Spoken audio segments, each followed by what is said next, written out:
मला नाही माहिती का संदीपजी देशपांडे जे मनसेचे नेते आहे त्यांना ते ऑथेंटिक माहिती कोणी दिली. त्यांनी त्यांचं नाव जाहीर करावं. अगर अगर त्यांनी सांगितलं अगर आम्हाला कोणी पैसे देऊन आम्हाला कोणी विकत घेतलं असेल तर आत्ताच्या आत्ता मी या पदाचा राजीनामा देतो.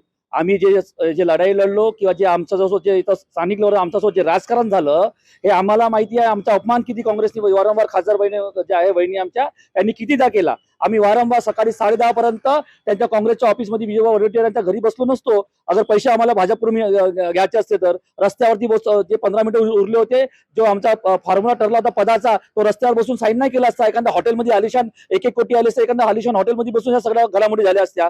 आम्ही रस्त्यावरचे शिवसैनिक रस्त्यावर लढाई लढलो आणि आम्ही स्वाभिमानासाठी जे काही केलं स्वाभिमानासाठी लढलो. तुम्ही जे बोलून राहिले आदरणीय नेते संदीपजी देशपांडे आपण जे काही बोलत असेल कोणता शिवसैनिक तुम्ही पण एक जमान्यात शिवसैनिक राहिलेले आहे. तुम्ही कोणत्या शिवसैनिकाच्या भावना नको दुखवा. मी तुम्हाला एक विनंती करतो कोणावरती आरोप प्रत्यारोप करावा तुम्हाला कोणती ठोस बातमी असेल किंवा ठोस पुरावा असेल तर आणा. आम्ही आत्ताच्या आत्ता आमच्या सगळ्या नगरसेवकांना आम्ही स्वतःच्या पदाचा राजीनामा देतो. नाहीतर तुम्ही राजीनामा द्या. आमच्या नेत्यावरती बोलायच्या पहिले जे सगळ्या गोष्टी माहिती आहे ते माहिती गोळा करा नंतर त्यांनी बोलावं. जय महाराष्ट्र.